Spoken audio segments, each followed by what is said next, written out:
Billionaire buried pregnant wife alive for mistress. Her escape shocked the world. Disclaimer. This story is inspired by true events and real survival cases, including documented instances of people who escaped being buried alive. While dramatized for narrative purposes, it draws from actual criminal cases and psychological profiles of financial abuse and intimate partner violence. What if your perfect marriage was actually a death trap waiting to spring Elena Harrington? 42 would soon discover that this nightmare scenario was about to become her reality. The morning sun pierced through the floor-to-ceiling windows of their Manhattan penthouse like a golden blade, illuminating what Elena had believed was her perfect world. At 6 months pregnant with her first child, she should have been glowing with happiness. Instead, she found herself studying her husband's credit card statement with the sharp focus that had once made her a Pulitzer-nominated investigative journalist. Cartier, $15,000. Le Bernardin, $500. The Plaza Hotel, $800. All on dates when Victor had claimed to be in boring business meetings. Elena's hand instinctively moved to protect her growing belly as the pieces of a devastating puzzle began forming in her mind. After 5 years of marriage to billionaire tech mogul Victor Harrington, she was discovering that the man she trusted with her life might actually be planning to take it. The irony wasn't lost on her that at an age when many women feared their childbearing years were behind them, Elena was not only experiencing the miracle of pregnancy, but also uncovering what might be the story of her lifetime, and possibly her death. Victor Harrington had built his empire on digital banking technology, revolutionizing how people manage their money. But as Elena stared at the evidence of his deception, she wondered if he'd been managing her life with the same cold calculation he applied to his business deals. Their love story had been the stuff of Manhattan fairy tales. Elena, the fearless journalist who'd exposed corruption at the highest levels of city government, meets Victor, the tech visionary who'd become a billionaire before his 40th birthday. She'd been interviewing him for a piece on corporate philanthropy when their professional meeting had transformed into something neither had expected. "You're not what I imagined," Victor had said during that first interview, his piercing blue eyes studying her with an intensity that made her pulse quicken. "What did you imagine?" Elena had challenged, her journalistic instincts on high alert even as she felt drawn to his charisma. "Someone harder, more cynical. You still believe in justice, don't you?" That question haunted Elena now as she realized she might need that belief in justice more than ever. Victor had pursued her with the single-minded determination that had made him successful in business. Expensive gifts, exotic trips, and eventually a proposal in Iceland under the northern lights that had left her breathless with what she'd thought was love. But love doesn't leave mysterious charges on credit cards. Love doesn't make whispered phone calls at midnight. And love certainly doesn't make a pregnant woman feel like she's living with a stranger. Elena opened her laptop and began typing the words that would soon prove prophetic. Billionaire buried pregnant wife alive for mistress. Her escape shocked the world. She was crafting what she thought was a hypothetical headline for a crime story, not realizing she was writing her own future. The baby kicked inside her, as if sensing her distress, and Elena whispered, "Don't worry, little one. Mommy's going to figure out what's happening here. Daddy better not be doing what I think he's doing." Elena's journalistic training had taught her that the most dangerous criminals were often those who appeared most trustworthy. Corporate fraud, political corruption, intimate partner violence, they all shared common elements of manipulation, control, and the gradual erosion of the victim's ability to recognize the danger they were in. As Elena began her investigation into her own husband, she couldn't know that she was following in the footsteps of other women who had uncovered similar conspiracies. Women like Michalina Lewandowska, who had famously escaped after being buried alive by an abusive partner, or the countless unnamed victims whose stories never made headlines because they hadn't been lucky enough to survive. But Elena's story would be different.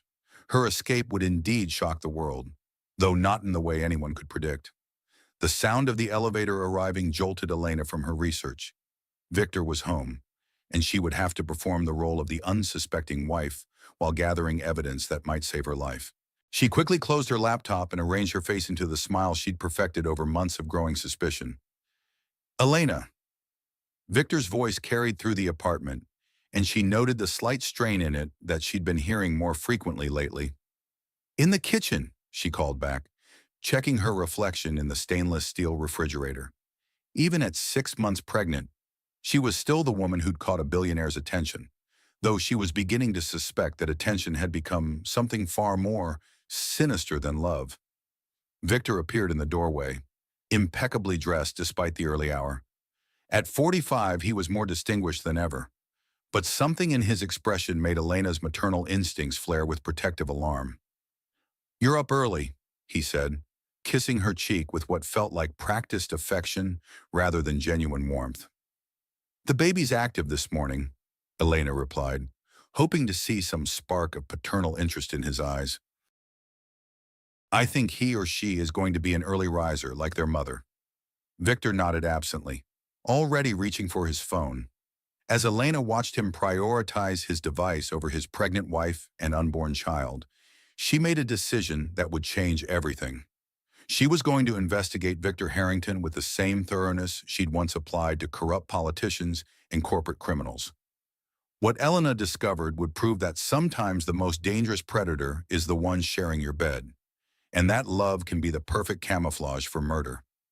The billionaire's pregnant wife was about to become a detective in the most important case of her life, one where failure wouldn't just mean losing a story, but losing everything. Would you confront your spouse immediately upon discovering evidence of betrayal?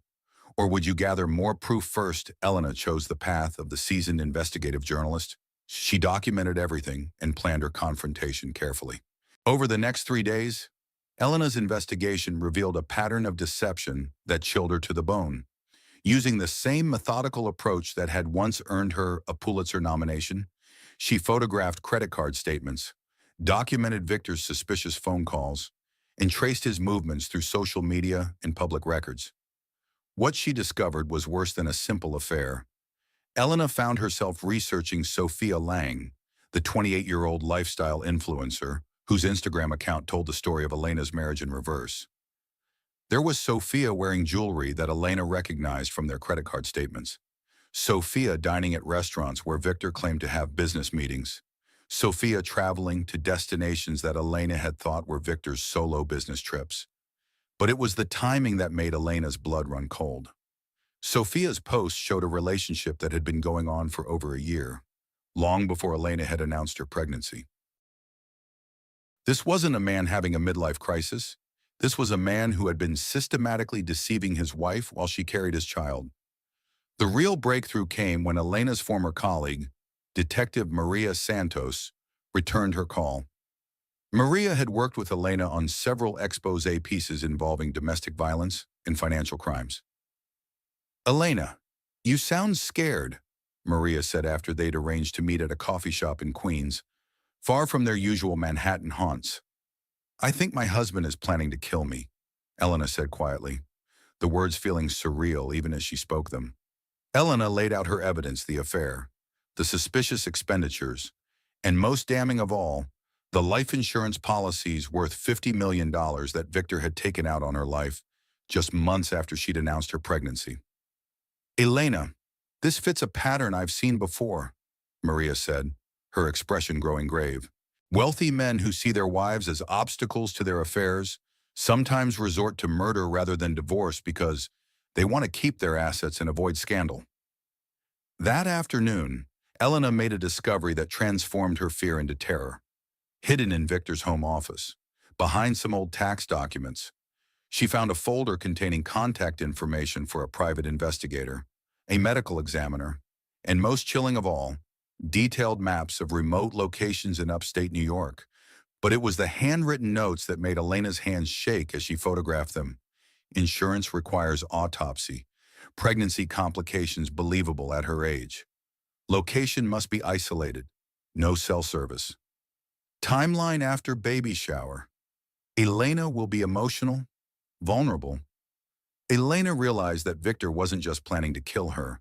He was planning to make it look like she died from pregnancy complications, and he had identified the perfect location to stage her death. That evening, Elena overheard a phone conversation that confirmed her worst fears.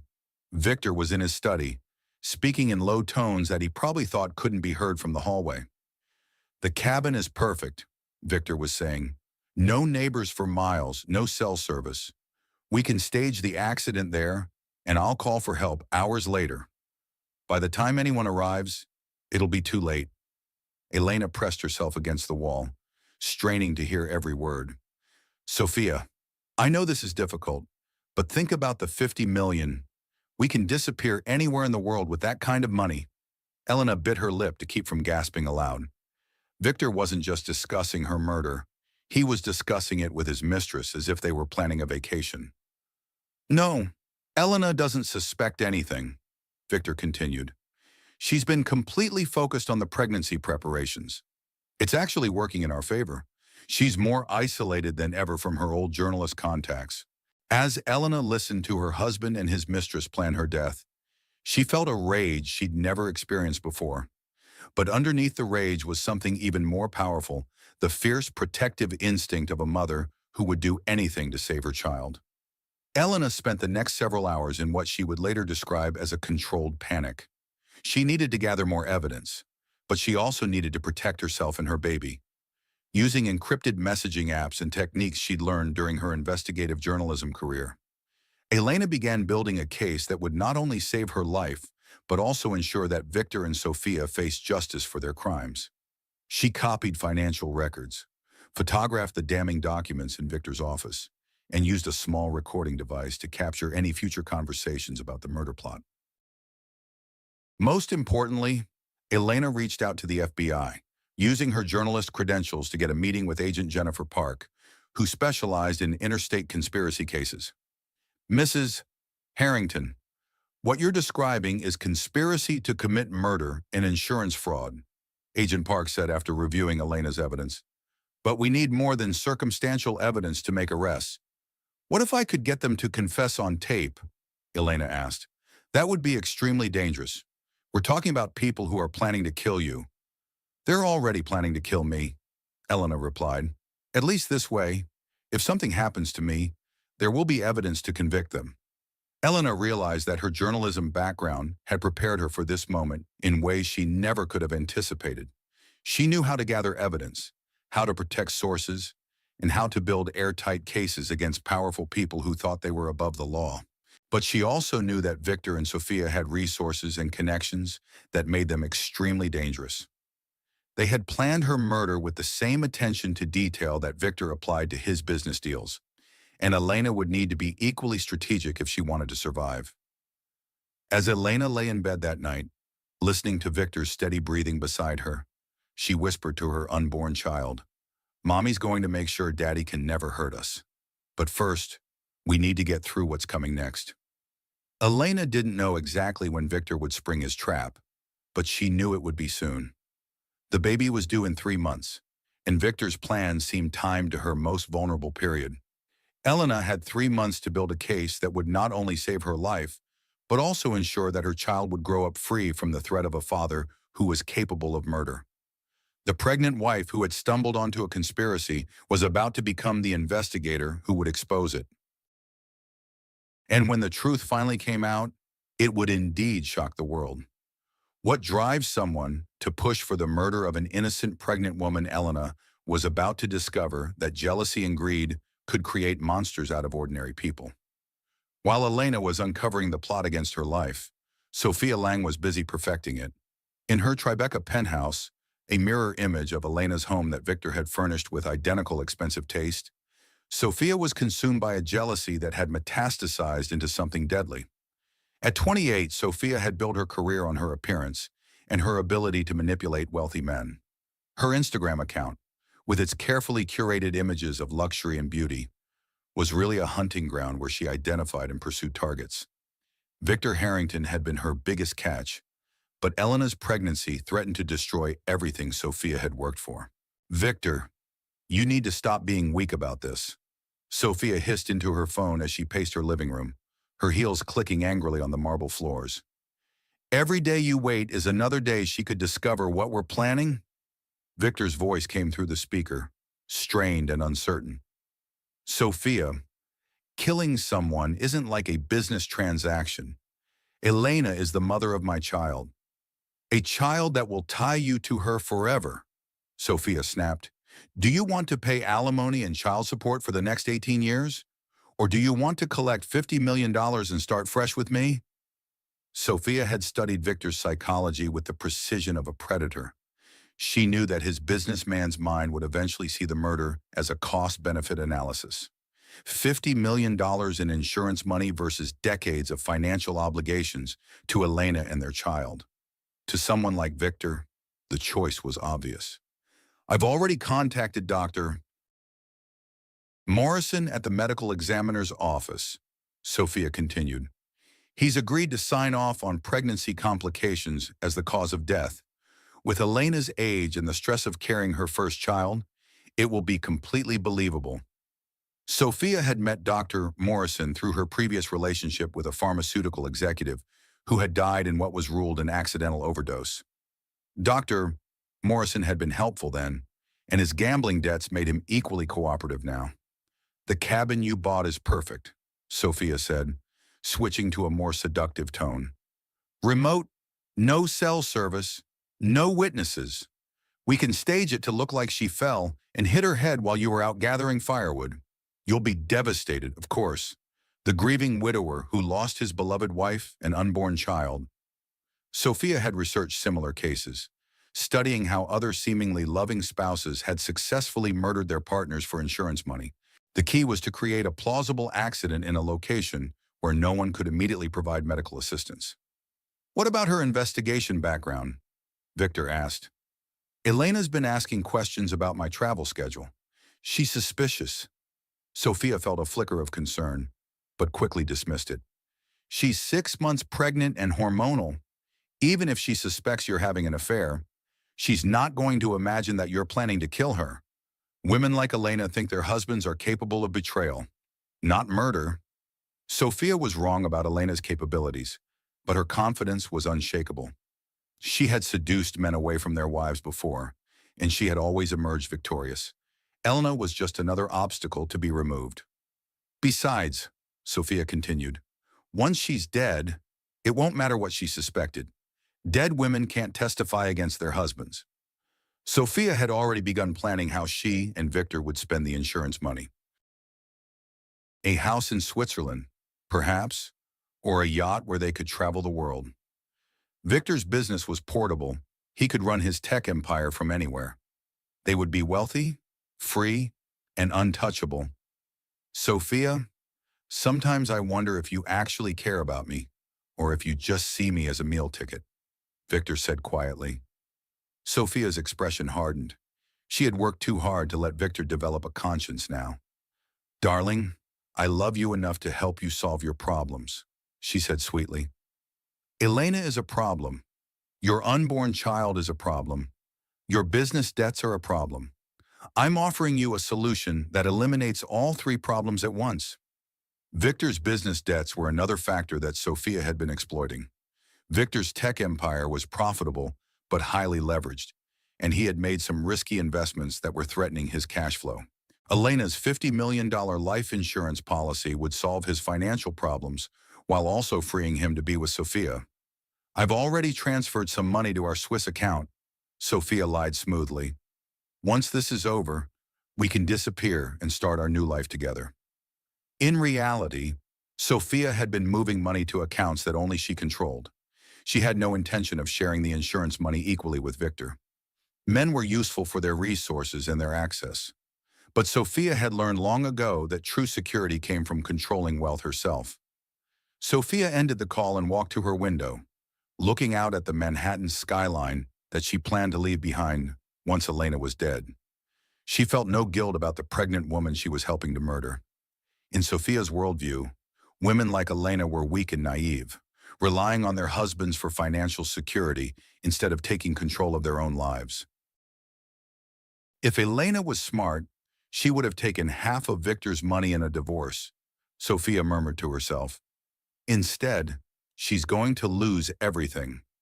Sophia didn't know that Elena was far from naive, and that the journalist's investigation skills were already uncovering the plot against her. The mistress who thought she was orchestrating the perfect crime was actually helping to build the case that would eventually destroy her. But for now, Sophia felt confident and in control. She had Victor wrapped around her finger, a corrupt medical examiner ready to falsify records, and a plan that seemed foolproof. In her mind, Elena was already dead. The only question remaining was when Victor would find the courage to pull the trigger. Sophia picked up her phone and sent Victor a text that she hoped would accelerate his timeline. The longer we wait, the more dangerous this becomes. Elena needs to have her accident soon. What Sophia didn't know was that Elena had already planted surveillance equipment in Victor's car and was monitoring his text messages. Every word of Sophia's manipulation was being recorded, building the case that would eventually bring both conspirators to justice. The mistress who thought she was directing a murder plot was actually performing for an audience that would ensure her destruction. Elena was not the weak, naive victim that Sophia imagined, but a determined mother who would fight to the death to protect her child. The confrontation between these two women was inevitable, and when it came, Sophia would discover that underestimating Elena had been her fatal mistake. Have you ever felt the moment when fear transforms into determination? For Elena, that transformation came when she discovered the full scope of Victor and Sophia's plan to murder her and steal her life insurance money. Elena's investigation had reached a critical juncture. She had evidence of the affair, the insurance policies, and the overheard conversations about her planned murder. But Agent Park was right. She needed more concrete evidence if she wanted to ensure that Victor and Sophia would be convicted of their crimes. Using property records and cross-referencing Victor's recent financial transactions, Elena discovered that her husband had purchased a remote cabin in the Adirondack Mountains under the name of a shell company. The property was 127 acres of complete isolation, accessible only by a single dirt road, and located in an area with no cell phone coverage. Elena studied satellite images of the property and felt her blood run cold. This wasn't a romantic getaway destination. It was the perfect place to murder someone and dispose of their body. The nearest neighbor was 12 miles away, and the area was so remote that it could be weeks before anyone discovered a missing person. But Elena's investigation revealed something even more disturbing. Victor and Sophia weren't planning to kill her quickly. According to the notes she'd found in Victor's office, they were planning to bury her alive and let her suffocate slowly in a shallow grave. Elena found research on Victor's computer about how long someone could survive underground in various soil conditions. He had even calculated air supply based on the depth of the grave and Elena's lung capacity. The medical precision of his planning revealed a level of calculation that made Elena realize she was dealing with a true psychopath. "They want me to suffer," Elena whispered to her unborn child as she documented the evidence. "But Mommy's not going to let that happen to us." Elena's research into similar cases revealed that burial alive was often used by killers who wanted their victims to experience maximum terror before death. It was a method that suggested not just greed, but genuine sadistic pleasure in causing suffering. But Elena also discovered something that gave her hope people had survived being buried alive before. She found historical accounts and recent news stories of individuals who had clawed their way out of graves, including a woman named Michalina Lewandowska, who had been buried by an abusive partner and had successfully escaped. Elena began studying these survival stories with the intensity of someone whose life depended on the knowledge. She learned about air pockets, soil composition, and the physical techniques needed to dig upward through earth. She even practiced breathing exercises that could help preserve oxygen in a confined space. "If they bury me alive, I'm going to get out," Elena told herself. "And when I do, I'm going to make sure they pay for what they tried to do to us." Elena's first moment of peak despair came when she realized the full extent of her isolation. Victor had been systematically cutting her off from her support network, discouraging her friendships and professional relationships under the guise of protecting her during her pregnancy. Elena tried calling her sister Maria, only to discover that Victor had been intercepting her calls and telling her family that Elena needed space during this difficult time. When Elena finally reached Maria on a secure line, she learned that her family had been worried about her, but had been told by Victor that Elena was experiencing pregnancy-related depression and didn't want visitors. "Elena, we've been so worried," Maria said. "Victor told us you were having a difficult pregnancy and needed complete rest. He said you didn't want to see anyone until after the baby was born." Elena realized that Victor had been isolating her for months, creating the perfect conditions for her disappearance. If she vanished, everyone would assume she had suffered some kind of pregnancy-related crisis, and Victor would be seen as the devoted husband who had tried to protect her privacy. The isolation was part of a larger pattern of psychological manipulation that Elena recognized from her reporting on domestic violence cases. Victor had been gradually eroding her confidence, her independence, and her connections to the outside world. He had convinced her that her hormonal state was making her paranoid and oversensitive, discouraging her from trusting her own instincts. But Elena's journalistic training had prepared her to recognize and resist psychological manipulation. She began documenting not just the murder plot, but the months of subtle abuse that had preceded it. Elena created detailed timelines of Victor's behavior, noting how he had gradually taken control of their social calendar, their finances, and even her medical care. She realized that Victor had been positioning himself as her sole source of information and support, making it easier to control her perceptions and reactions. "He's been grooming me for murder," Elena realized with crystal clarity. "This isn't just about the insurance money. He's been psychologically preparing me to be his victim." Elena contacted Dr. Lisa Chen, a trauma psychiatrist who had been a source for her stories about domestic violence. Dr. Chen agreed to meet with Elena secretly and help her understand the psychological dimensions of what she was experiencing. "Elena, what you're describing is intimate partner terrorism," Dr. Chen explained. "Your husband has been using systematic psychological warfare to break down your resistance and make you more vulnerable to his ultimate plan." Dr. Chen helped Elena understand that her feelings of confusion and self-doubt were normal responses to psychological manipulation, and that recognizing the abuse was the first step in resisting it. "The fact that you're fighting back instead of surrendering to helplessness shows incredible strength," Dr. Chen told her. "Your child is lucky to have a mother who refuses to be a victim." Elena left that meeting feeling more determined than ever to expose Victor and Sophia's plot. She wasn't just fighting for her own life. She was fighting for her child's future and for every other woman who might become Victor's victim if he succeeded in getting away with murder. Elena began preparing for what she knew would be the most dangerous investigation of her career. She purchased surveillance equipment, created encrypted backup copies of all her evidence, and established secure communication channels with Agent Park and Detective Santos. Most importantly, Elena wrote detailed instructions for what should happen if she disappeared or died under suspicious circumstances. She created a dead man switch, a system that would automatically release all her evidence to law enforcement and the media if she failed to check in at regular intervals. "If Victor kills me, he's not going to get away with it," Elena said as she sealed the evidence packets and gave them to her attorney for safekeeping. "My death will destroy him." Elena also began physical preparations for survival. She studied combat techniques, learned about wilderness survival, and even practiced digging through different types of soil. If Victor and Sophia succeeded in burying her alive, Elena was determined to fight her way back to the surface. But Elena's most important preparation was psychological. She spent hours talking to her unborn child, explaining what was happening and promising that she would do everything in her power to protect them both. "Your father has forgotten what love really means," Elena whispered to her baby. "But Mommy will never forget, and that's going to make all the difference." Elena was ready for whatever Victor and Sophia had planned. She had evidence, allies, and most importantly, the fierce determination of a mother who would never stop fighting for her child's life. The billionaire and his mistress thought they were hunting a helpless victim.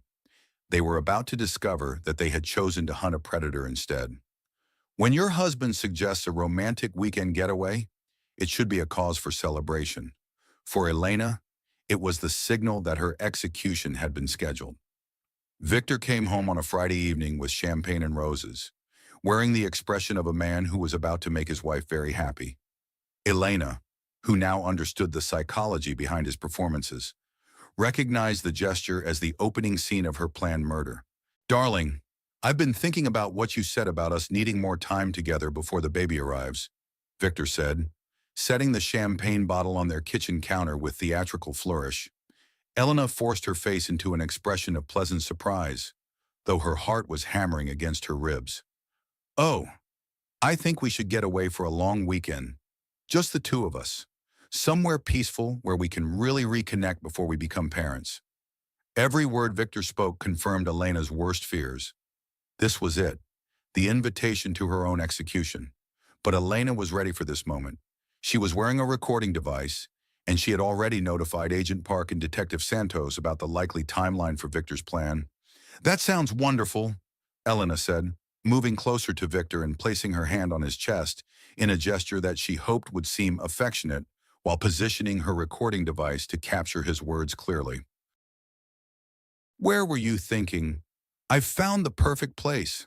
A cabin upstate, completely private, no phones, no business calls, just us and nature."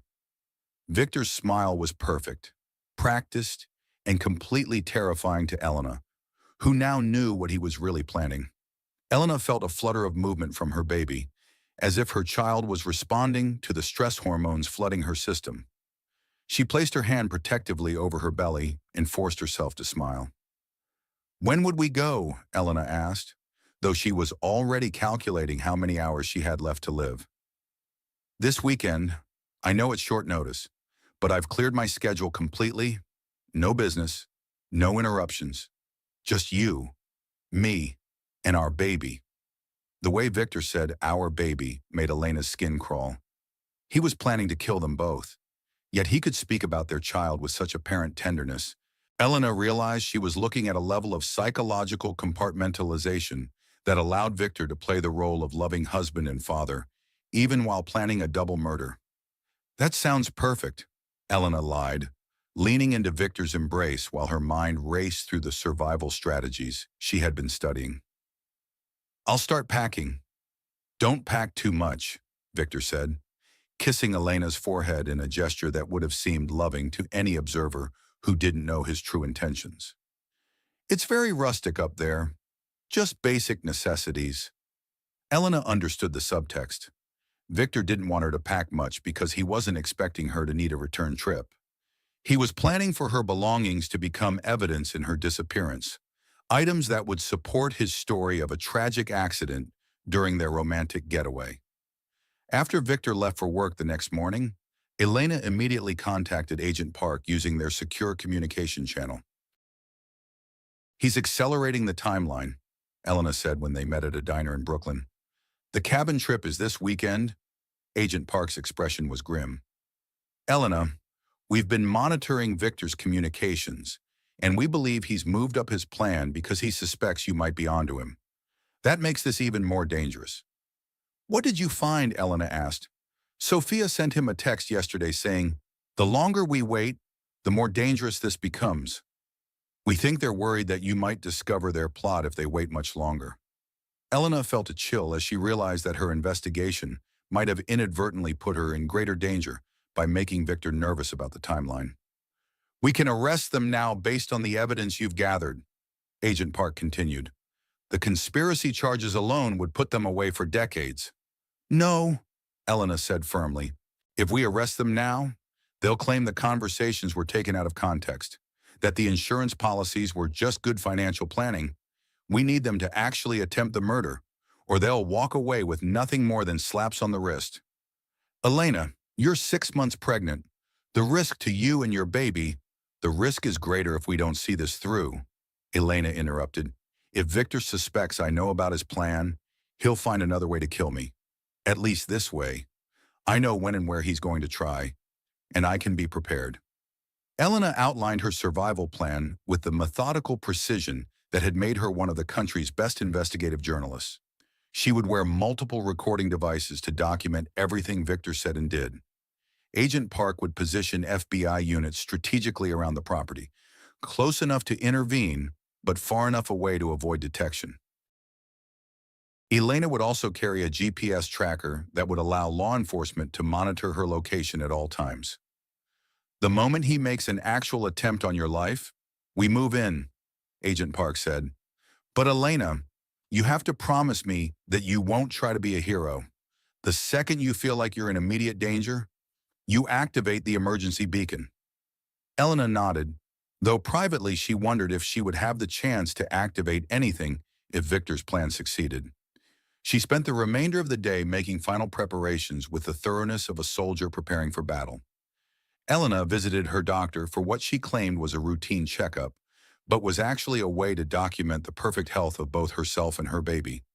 Any medical examiner who later claimed she had died from pregnancy complications would have to explain how a perfectly healthy pregnancy had suddenly become fatal. Elena also recorded a detailed video statement describing everything she had discovered about Victor's plan, with instructions that it should be released to the media if she died under suspicious circumstances. She wanted to ensure that even if Victor succeeded in killing her, his crime would be exposed and prosecuted. Most importantly, Elena wrote a letter to her unborn child, pouring out all the love and hopes she might not live to express in person. My dearest baby, if you're reading this, it means something terrible has happened to Mommy. But I want you to know that everything I did was to protect you and to make sure that the person who hurt us faced justice. You are loved beyond measure, and I hope that someday you'll understand that your mother was a fighter who never gave up.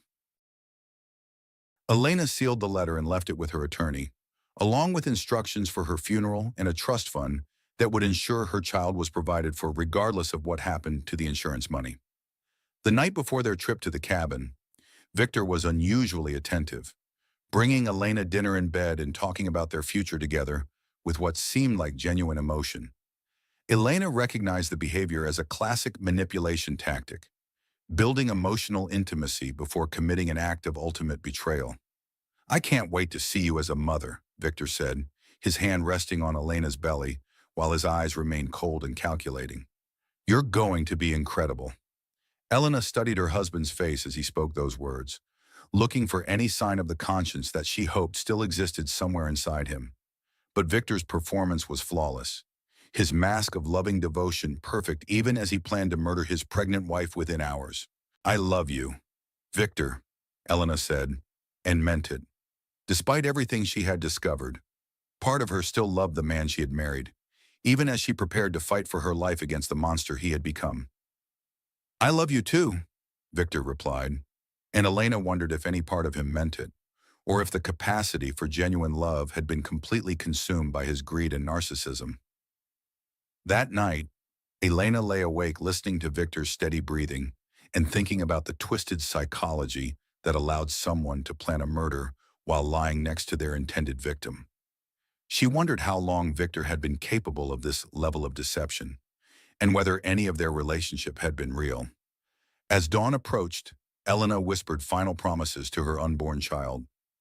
Today is going to be scary, little one, but Mommy has a plan. We're going to survive this, and we're going to make sure Daddy can never hurt anyone else the way he's planning to hurt us. Elena rose and began her final preparations for what would either be the most successful investigation of her career or the last day of her life.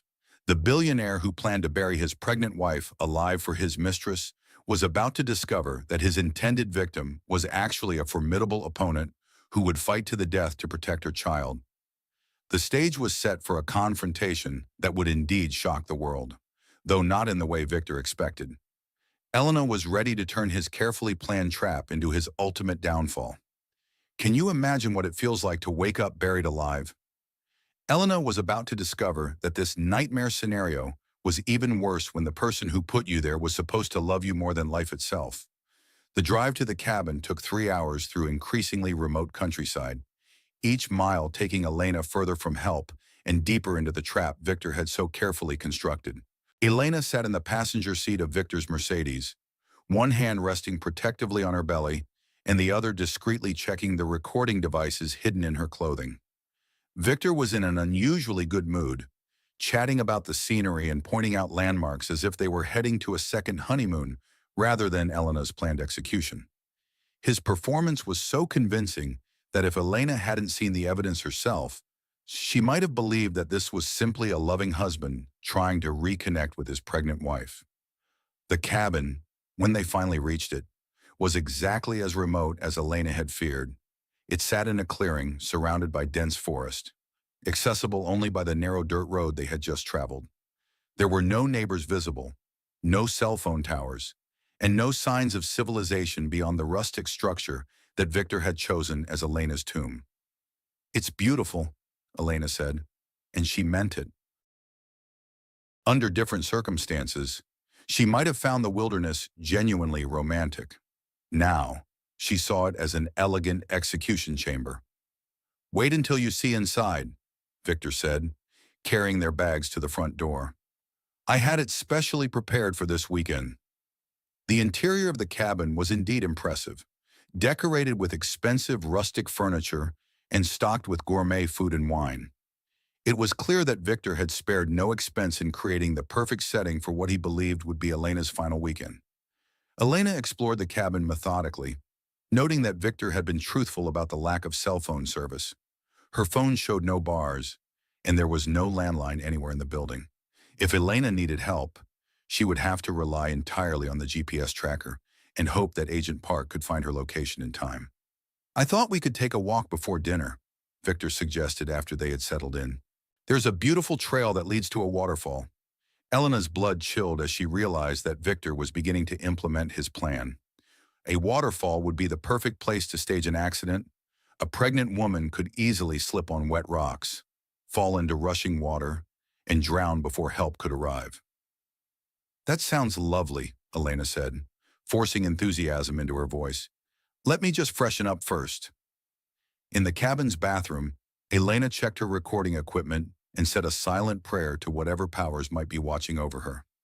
She was about to walk into a situation where her life and her child's life hung in the balance, and she would have to trust in her own preparation and the professionalism of Agent Park to keep them alive. When Elena emerged from the bathroom, she found Victor standing by the window with his back to her, speaking quietly into his phone.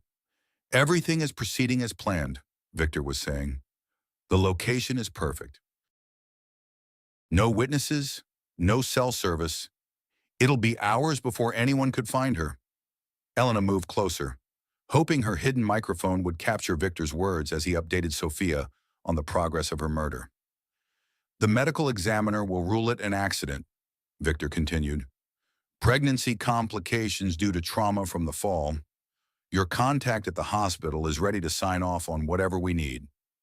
Elena felt ice flow through her veins as she realized that Victor had coordinated every aspect of her murder and the subsequent cover-up. They had planned for every contingency except the possibility that Elena was recording their entire conversation. Victor ended the call and turned around, his expression shifting seamlessly from cold calculation to warm affection when he saw Elena. "Ready for that walk, darling?" he asked.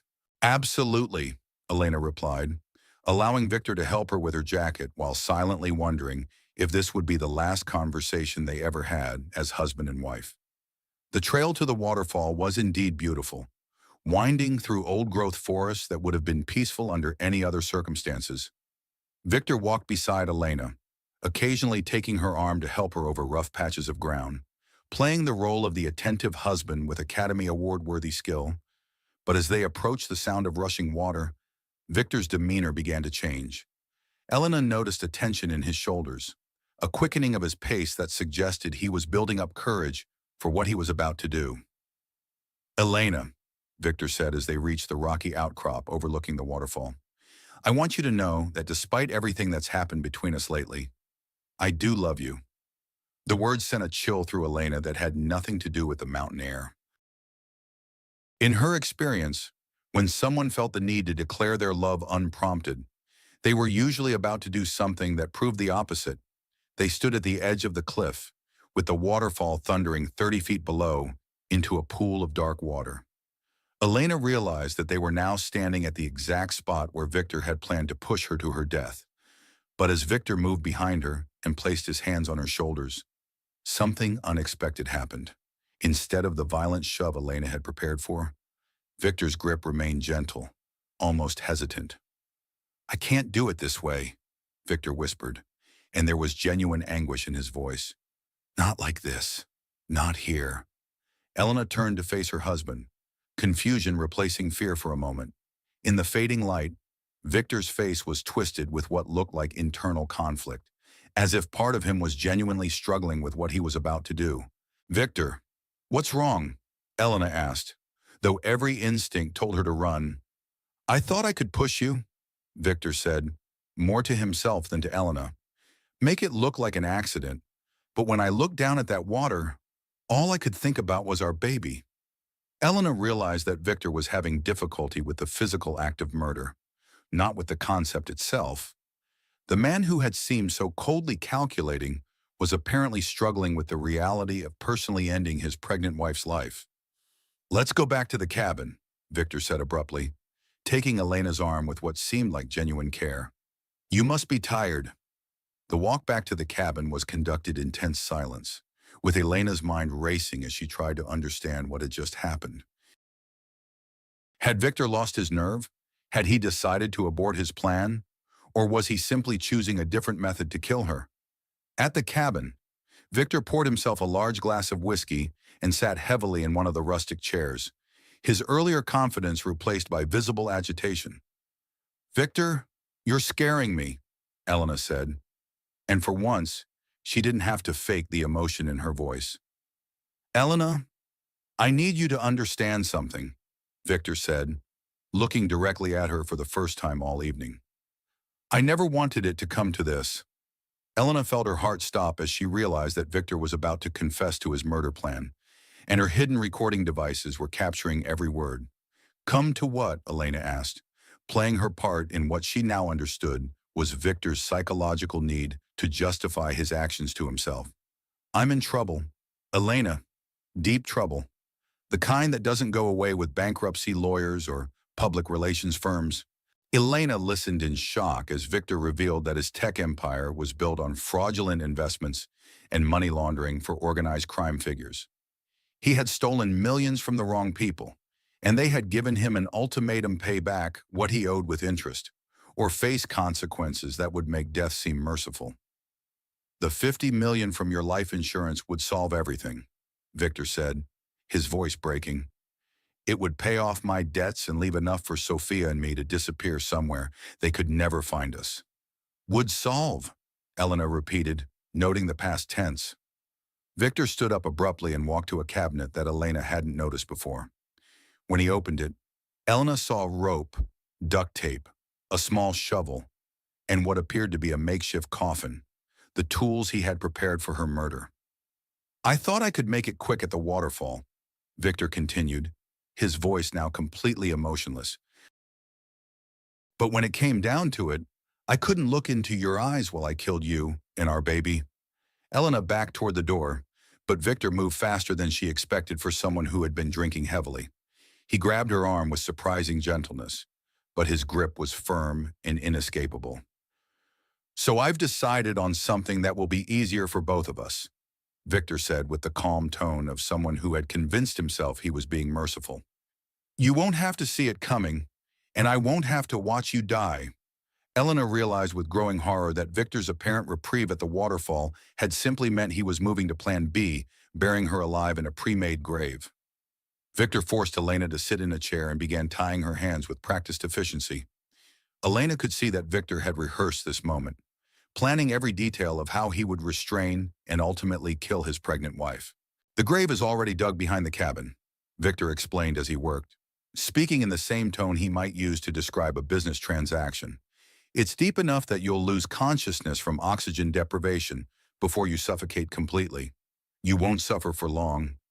Elena felt the full horror of Victor's plan wash over her. He was going to bury her alive, but he had convinced himself that this was somehow more humane than pushing her off a cliff. The psychological gymnastics required for such reasoning revealed a level of mental disturbance that Elena hadn't fully grasped before. Victor, you don't have to do this, Elena said, trying to keep her voice calm even as panic threatened to overwhelm her. We can work something out. I can help you with the business problems. Elena, you're an investigative journalist, Victor said with what sounded like genuine admiration. If anyone could figure out how to solve this mess, it would be you. But it's too late for that now.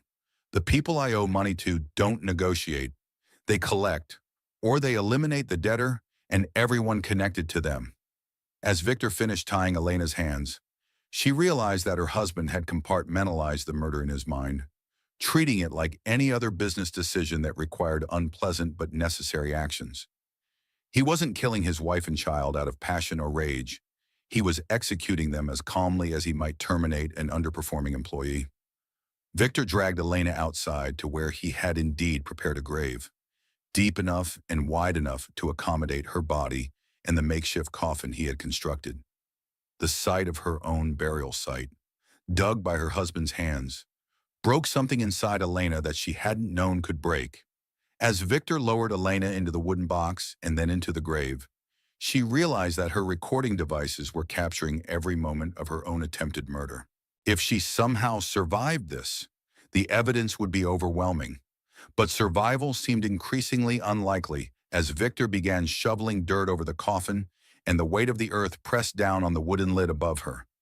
"Please," Elena whispered as the sound of falling dirt grew muffled and distant. "Please don't do this to our baby." But Victor either couldn't hear her through the earth and wood, or he had moved beyond the reach of her pleas. Elena found herself alone in absolute darkness, buried alive by the man who had promised to love and protect her. In those terrible moments, as the air grew thin and panic threatened to overwhelm her, Elena thought about the child growing inside her and made a promise that she would somehow find a way to live, if only to ensure that Victor faced justice for what he had done. The billionaire had buried his pregnant wife alive for his mistress, but Elena was determined that her escape would indeed shock the world. She just had to figure out how to dig her way out of her own grave first, and in the suffocating darkness of her premature burial, Elena began to claw her way toward what she hoped would be not just survival, but justice. Have you ever wondered how long you could survive buried alive? Elena was about to discover that when you're fighting for your child's life as well as your own, human endurance knows no limits. The darkness was absolute and crushing, pressing against Elena's face like a living thing determined to steal her breath. The wooden coffin Victor had constructed was barely larger than Elena's body, leaving no room to move her arms or legs. The weight of the earth above created a pressure that made every breath a conscious effort, and Elena could feel precious oxygen being consumed with each terrified gasp. But even as primal panic threatened to overwhelm her rational mind, Elena's investigative training kicked in. She forced herself to assess her situation with the methodical precision that had made her career. How much air did she have? How much dirt was above her? What tools did she have to work with Victor?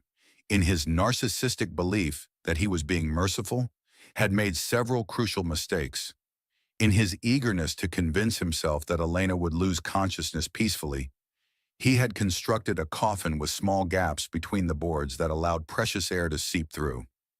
He had also been careless with the rope restraints, using standard hemp rope instead of more secure binding materials. More importantly, Victor's psychological need to justify his actions had led him to bury Elena in relatively loose soil rather than the packed earth of a traditional grave. This made it easier for him to dig, but it also gave Elena a chance, however slim, to dig her way out.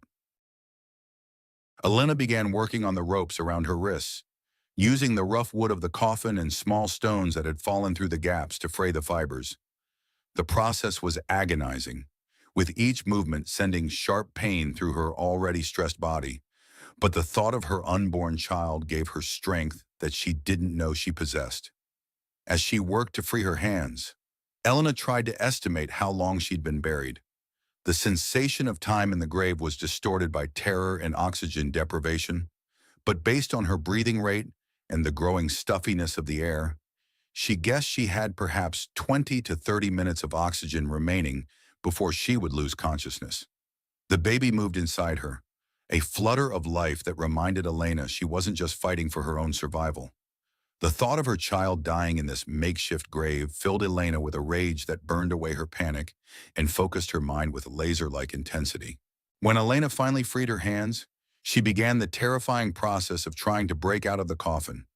The wooden lid was only inches from her face, and she had to push against it while lying on her back with no leverage. Every push seemed futile, but Elena had studied accounts of other burial survivors, and she knew that panic was her greatest enemy. Think, Elena, she whispered to herself. You're an investigative journalist. This is just another problem to solve. Elena remembered reading about Harry Houdini's buried alive stunts and how he had emphasized the importance of remaining calm and conserving oxygen. She forced herself to control her breathing, taking slow, measured breaths that would preserve what little air remained while she worked to escape. Using her fingernails and small stones, Elena began working at the gaps between the coffin boards, trying to widen them enough to create leverage points. The work was exhausting and seemed impossibly slow, but gradually she was able to create spaces large enough to get her fingers through. The first board came loose with a crack that sounded like thunder in the confined space. Dirt immediately began pouring through the gap, and Elena realized that she was now in a race against time and suffocation. The loose soil that had made her burial easier was now threatening to fill the coffin and bury her more completely than Victor had intended. Elena clawed desperately at the earth above her, using her hands and broken fingernails to move soil away from her face and chest. Every handful of dirt that she displaced felt like a victory, but she was acutely aware that she was using her remaining oxygen at an alarming rate. The baby's movements had become more frantic, as if her child was responding to the decreasing oxygen levels in Elena's blood. Elena placed one hand on her belly and whispered, "Hold on, little one. Mommy's going to get us out of here." Halfway through her upward journey, Elena had to stop and rest, her heart pounding and her lungs burning from the effort. In that moment of forced stillness, she could hear something that made her blood run cold. Victor's voice, somewhere above her, talking on his phone again. "It's done," Victor was saying, his voice muffled but audible through the earth. "Elena had a tragic accident during our romantic getaway. She slipped and fell while we were hiking near the waterfall. I'm devastated, of course, but these things happen." Elena realized that while she was fighting for her life underground, Victor was already implementing the cover story for her murder. He was probably calling Sophia, coordinating their alibis and preparing for the performance of grief that would follow Elena's accidental death. The sound of Victor's voice gave Elena a geographical reference point, allowing her to adjust her digging direction. But it also reminded her that even if she managed to escape her grave, Victor was still nearby and would undoubtedly try to finish what he had started if he discovered her survival. Elena resumed digging with renewed urgency, knowing that Victor would probably leave the area soon to establish his alibi elsewhere. If she was going to escape, it had to be while she still had a chance to record more evidence of his crimes. As Elena clawed through the earth, she thought about all the women throughout history who had been buried alive, some accidentally, some as punishment, some as murder. She thought about the terror they must have felt and the strength they must have found to keep fighting even when death seemed certain. "I'm not going to be another statistic," Elena gasped as she pushed through another layer of soil. "My baby and I are going to survive this, and Victor's going to pay for what he's done." Elena's fingers finally broke through to the surface, and she felt cool night air on her hand like a benediction.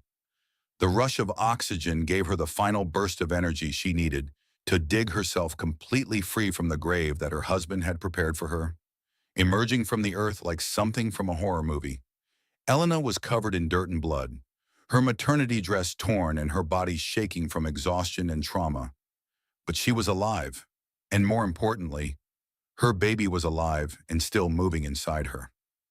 Elena forced herself to move away from the gravesite, knowing that Victor might return at any moment. She found shelter behind a large tree and checked her recording equipment, amazed to discover that the devices had survived her burial and had captured Victor's entire murder attempt. From her hiding place, Elena could see Victor through the cabin windows, pacing as he spoke on his phone with animated gestures. She could only catch fragments of his conversation, but what she heard was enough to confirm that he was coordinating with Sophia and their hospital contact to implement their cover-up plan. Elena realized that this was her chance to gather additional evidence while Victor believed she was dead. She activated her phone's camera and began recording Victor's movements, capturing his relaxed demeanor and casual conversation as he planned to claim her life insurance money. But Elena knew she couldn't stay hidden forever. She was injured, exhausted, and in need of medical attention for both herself and her baby. More importantly, she needed to get her evidence to Agent Park before Victor realized she had survived and tried to silence her permanently. Elena began making her way through the forest toward where she hoped to find the FBI surveillance team. Every step was agony, but she forced herself to keep moving, knowing that her escape would mean nothing if Victor caught her before she could reach safety. As Elena stumbled through the darkness, guided by the GPS coordinates Agent Park had given her, she thought about the recording devices that had captured every moment of her husband's betrayal and attempted murder. When the truth finally came out, the world would indeed be shocked by the depths of a billionaire's depravity. But first, Elena had to survive the night and get her evidence to people who could use it to bring Victor to justice. The pregnant wife who had been buried alive was about to shock the world with her survival and her proof of her husband's ultimate betrayal. Behind her, Elena could hear Victor's voice growing fainter as she moved deeper into the forest. He was still on the phone, still coordinating the cover-up of her murder, still believing that he had successfully eliminated the only witness to his crimes. Victor had no idea that his intended victim was not only alive, but had recorded every detail of his attempt to bury her alive for his mistress. The shock that was about to hit him would be nothing compared to the shock that would soon reverberate around the world. What happens when someone returns from the dead? Elena was about to discover that surviving attempted murder was only the beginning of her fight for justice. Elena's journey through the forest took 4 hours of the most difficult travel of her life. Every step sent shooting pains through her body, and she had to stop frequently to rest and check on her baby's movement. When she finally reached the coordinates where Agent Park's surveillance team was stationed, Elena collapsed into the arms of FBI agents who had been frantically searching for her. "Dear God, Elena!" Agent Park breathed as she helped Elena into the medical van that had been standing by. "We lost your GPS signal hours ago. We thought—" "I'm alive!" Elena gasped, her voice hoarse from dirt and terror. "And I got everything on tape. Victor buried me alive, but I recorded the whole thing." The FBI team immediately began processing the scene while paramedics examined Elena and her baby. The news that Elena had survived being buried alive spread quickly through law enforcement channels, and within hours, the story was breaking on every major news network. "Pregnant woman survives being buried alive by billionaire husband" became the headline that dominated news cycles around the world. The public reaction was immediate and explosive, a mixture of horror at Victor's crime and amazement at Elena's survival. Social media erupted with support for Elena and outrage at Victor's betrayal. The hashtag #buried but not broken began trending worldwide as people shared their own stories of survival and resilience.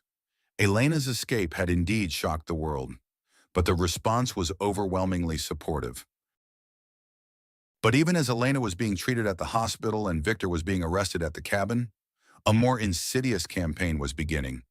Victor's expensive legal team immediately launched a counterattack designed to destroy Elena's credibility and turn public opinion against her. Within 48 hours of Elena's rescue, Victor's lawyers were appearing on every major news program, claiming that Elena had staged the entire incident as part of an elaborate scheme to frame her husband and steal his fortune. Mrs. Harrington has a history of mental health issues that have been exacerbated by her pregnancy. Victor's lead attorney, Martin Blackwood, announced at a press conference, "Our investigation will show that she dug her own grave, buried herself in a shallow hole for a few hours, and then emerged to claim attempted murder. This is a desperate woman's attempt to destroy a successful man's reputation." The defense strategy was sophisticated and well-funded. Victor's team hired private investigators to dig into Elena's past, looking for any evidence of mental instability or financial desperation. They brought in expert witnesses who claimed that Elena's burial wasn't deep enough to be truly life-threatening, and that her escape was evidence that the whole incident had been staged. Most damaging of all, Victor's lawyers obtained Elena's medical records and revealed that she had been prescribed antidepressants during the early stages of her pregnancy, medication that they claim proved she was mentally unstable and capable of elaborate self-harm. This is a woman who was willing to endanger her own unborn child to frame her husband, Blackwood declared on national television. The so-called evidence she gathered is the product of a delusional mind that has created an elaborate fantasy of persecution. The public opinion that had initially supported Elena began to shift. Social media filled with speculation about her mental state and her true motivations. The hashtag Chalk buried but not broken was replaced by buried in lies as Victor's supporters spread doubt about Elena's story. Elena watched this character assassination unfold from her hospital bed, feeling a despair that was in some ways worse than what she had experienced in the grave. At least when she was buried alive, she had known who her enemy was and what she was fighting against. Now, she was battling a narrative that portrayed her as a mentally unstable woman who had endangered her own child for money and attention. "They're destroying everything," Elena told Agent Park during one of their meetings. "Even if we prove Victor tried to kill me, people will always wonder if I made the whole thing up." "Elena, we have the recording devices," Agent Park reminded her. "We have Victor's voice planning your murder and bragging about it afterward. We have Sophia's involvement documented. The evidence is overwhelming." But Elena understood something that the FBI agent didn't in the court of public opinion. Evidence could be less important than narrative. Victor's team was crafting a story that played into existing prejudices about pregnant women, mental health, and the believability of domestic violence victims. The media coverage became increasingly sensationalized, with tabloid headlines asking, "Did pregnant wife bury herself alive?" In Billionaire's wife, victim, or villain? Television programs dedicated entire episodes to analyzing Elena's facial expressions and body language, looking for signs that she was lying about her ordeal. Elena's support system began to crack under the pressure.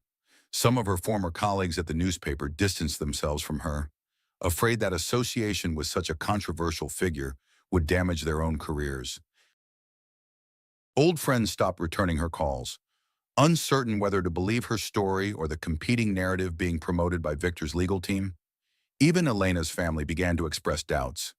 Her sister Maria visited Elena in the hospital and asked the question that was on everyone's mind. "Elena, you would tell me if you were having some kind of breakdown, wouldn't you? If you needed help." "Maria, you think I buried myself alive?" Elena asked, hardly believing that her own sister could doubt her. "I don't know what to think," Maria admitted. "The lawyers are saying you had access to all of Victor's accounts, that you could have set this whole thing up. They're saying the grave wasn't even deep enough to kill you." Elena realized that Victor's strategy was working perfectly. By casting doubt on the severity of her burial and suggesting she had staged the incident, his lawyers were making it difficult for even her closest family members to fully believe her story. The psychological impact of this collective doubt was devastating. Elena had survived attempted murder only to face a different kind of assault, one that attacked her credibility, her sanity, and her worth as a human being. The woman who had clawed her way out of a grave now had to fight her way out of a web of lies and character assassination.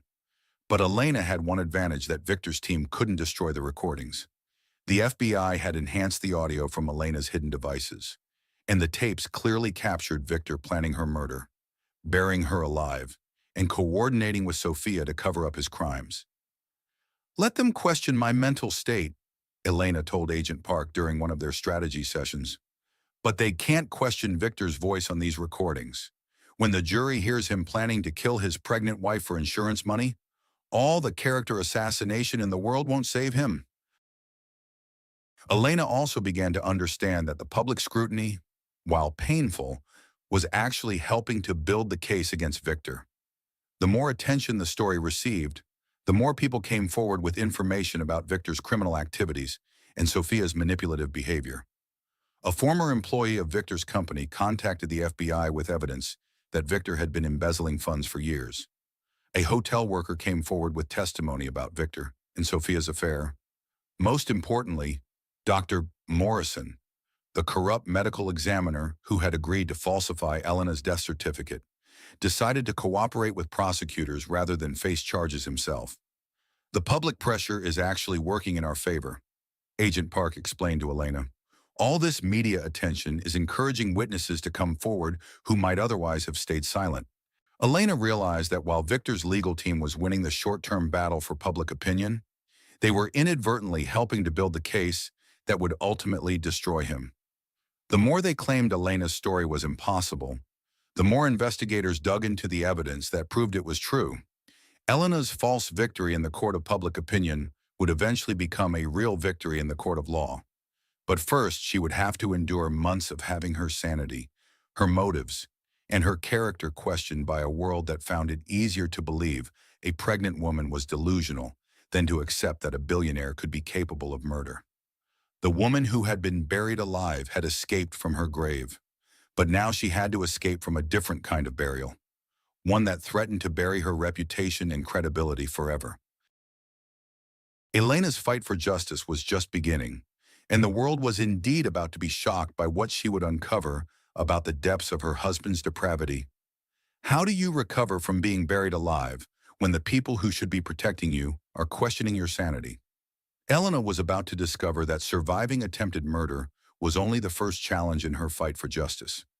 Elena's medical team at Mount Sinai Hospital was treating more than just her physical injuries from being buried alive. Dr. Sarah Kim, the obstetrician overseeing Elena's care, was concerned about the psychological trauma and its potential impact on both Elena and her unborn child. Your baby's heart rate shows signs of stress, Dr. Kim explained during Elena's second day in the hospital. We need to monitor both of you closely for the next several weeks to ensure there are no complications from the oxygen deprivation you experienced. But Elena's medical recovery was complicated by the legal and media circus surrounding her case. Hospital security had to be increased after reporters and Victor's private investigators attempted to gain access to Elena's room. Even more disturbing, Elena began to suspect that not everyone on her medical team believed her story. Dr. James Wright, the hospital's chief psychiatrist, visited Elena under the guise of providing trauma counseling, but his questions seemed designed to evaluate her mental stability rather than help her heal. Elena, I want you to know that this is a safe space, Dr. Wright said during their first session. Sometimes when people are under extreme stress, they can create elaborate scenarios that feel completely real to them. There's no shame in that. Elena realized that Dr. Wright had been influenced by the media coverage suggesting she had staged her own burial. Even her own medical team was questioning whether she was mentally stable enough to accurately report what had happened to her. Doctor, are you suggesting that I imagined being buried alive by my husband? Elena asked directly.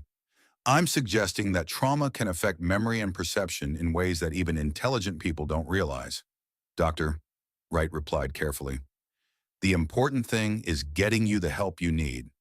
Elena understood that she was being evaluated not just as a patient, but as a potential mental health case whose testimony might be unreliable. The realization that even her doctors doubted her story sent Elena into a spiral of despair that was worse than anything she had experienced in the grave. Late that night, Elena suffered what appeared to be early labor contractions brought on by stress and trauma.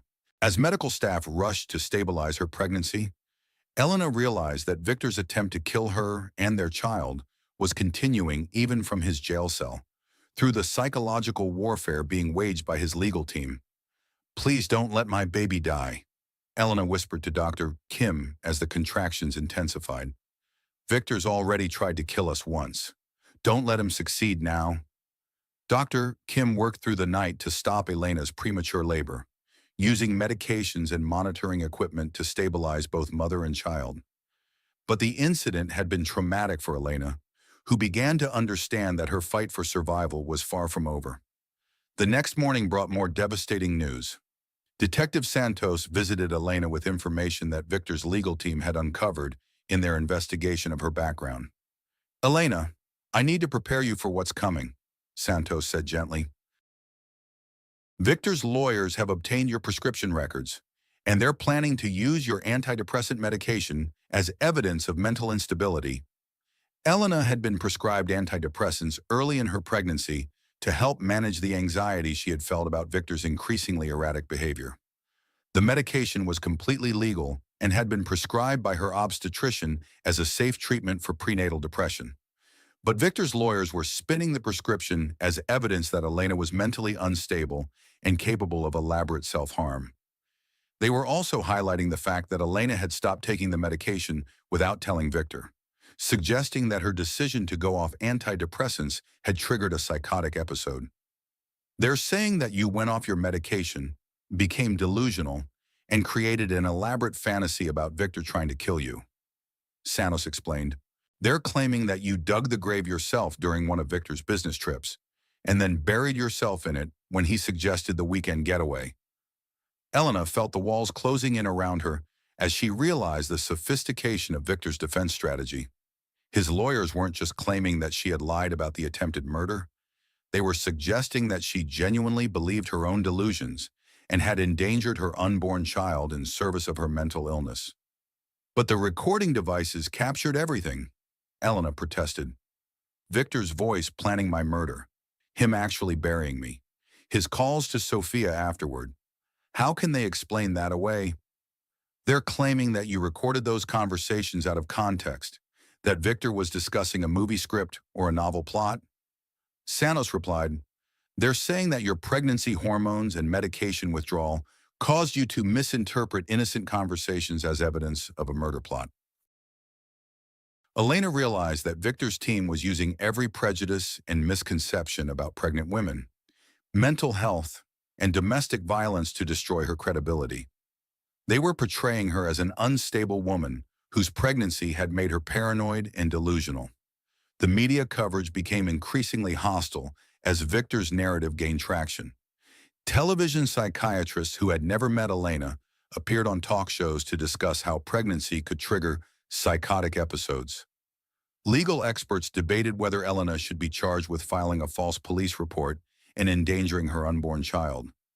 Most painfully, Elena began receiving messages from other domestic violence survivors who questioned whether her story was real. Women who had experienced genuine abuse worried that Elena's case, if it was indeed fabricated, would make it harder for real victims to be believed. You're making it harder for all of us, one woman wrote to Elena on social media. If you're lying about this, you're setting back the cause of domestic violence awareness by decades. Elena realized that Victor's strategy was not just destroying her credibility, but potentially damaging the broader movement to support domestic violence survivors. The case that should have been a clear example of intimate partner violence was being used to reinforce skepticism about women's testimony. But Elena also began to receive support from an unexpected source, forensic experts who had examined the evidence independently of the FBI investigation. Dr. Michelle Torres, a forensic psychiatrist who specialized in domestic violence cases, reviewed Elena's recordings and medical records and concluded that her story was not only believable, but entirely consistent with patterns of intimate partner terrorism.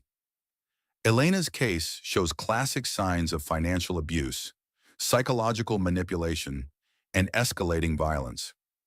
Dr. Torres testified to a congressional committee investigating domestic violence.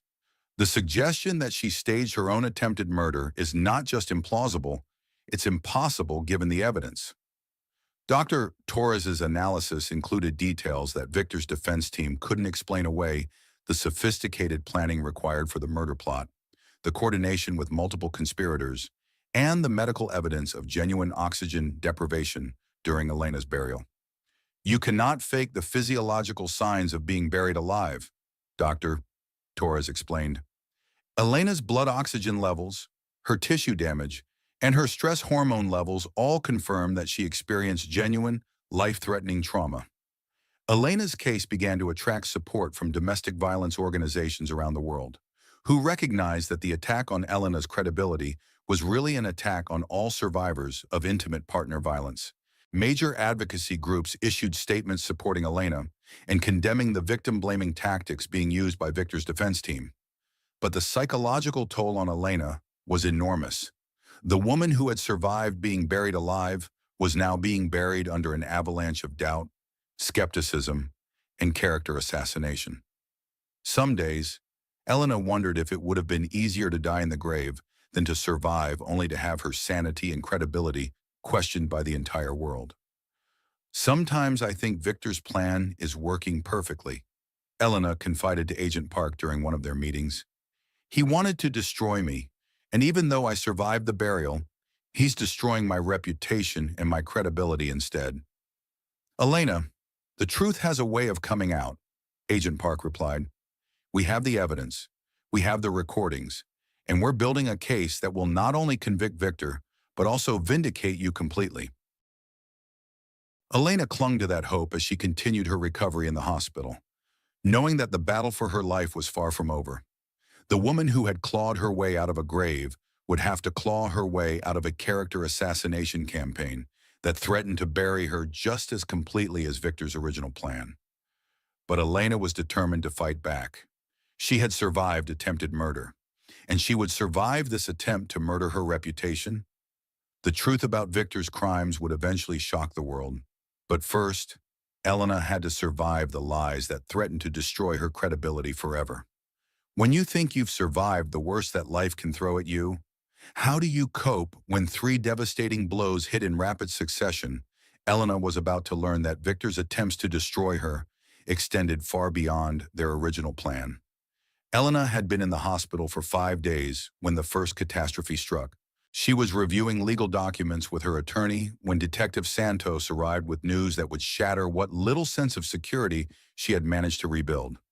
Elena, I need to tell you about your sister Maria, Santos said, her expression grave.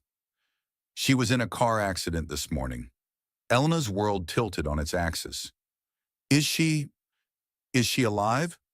She's in intensive care. The doctors say it's touch and go. But as Santos provided more details about the accident, Elena realized that this was no random tragedy.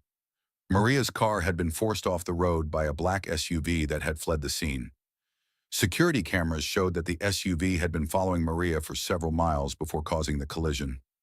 This is Victor, Elena said with certainty.